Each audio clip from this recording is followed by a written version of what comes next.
முத்தமிழறிஞர் கலைஞர் காலத்துல 13.2%, அதுதான் பீக் growth ஆஃப் தமிழ்நாடு. அந்த இடத்திலிருந்து 0.07 அதல பாதாளத்துக்கு கொண்டு வந்து சேர்த்தது அதிமுக ஆட்சி. 0.07% வளர்ச்சி, 0% growthல விட்டுட்டு போனாங்க. இன்னைக்கு அதை வந்து 11.2% வளர்ச்சி அப்படின்னு உயர்த்தி காட்டி இருக்கிறோம்ல. இதுதான் தொழில்துறை வளர்ந்ததற்கான காரணம். டபுள் டிஜிட் கொண்டு வந்திருக்கோம். அதுவும் எத்தனை ஆண்டுகளுக்கு பிறகு? 14 ஆண்டுகளுக்கு பிறகு. உடனே இவங்க சொல்லுவாங்க கோவிட காரணம் காட்டுவாங்க.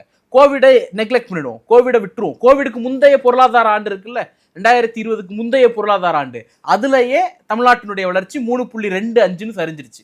அப்ப 0ங்கிறத விட்டுட்டா கூட 3.25ல தொடங்கி இன்னைக்கு வந்து 11.2 அப்படிங்கிற ஒரு பிரம்மாண்டமான வளர்ச்சி பெற்றிருக்கிறோம். அதுல 2 செய்தி இருக்கு.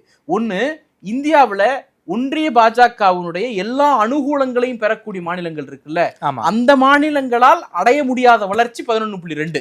இதற்கு அடுத்து உத்தரப்பிரதேசம் 9% கீழே இருக்கு. அதுதான் செகண்ட் பிளேஸ்.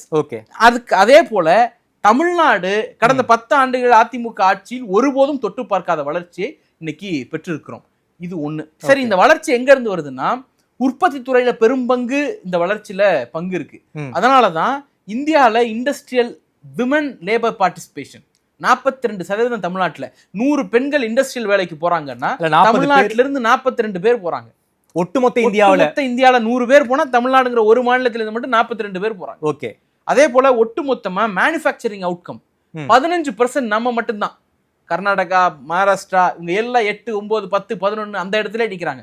15% மேனுஃபேக்சரிங்ல இருந்து பொருளாதாரத்துக்கு கான்ட்ரிபியூஷன் கொடுக்கக்கூடிய ஒரே மாநிலம் தமிழ்நாடாகத்தான் இருக்கு. இப்ப இது ரெண்டுமே இந்த 4 வருஷத்துல புதிய தொழில்கள், முதலீடுகள் பெருமளவு வந்து சேர்ந்திருக்கிறது அப்படிங்கிறதுக்கான சாட்சி.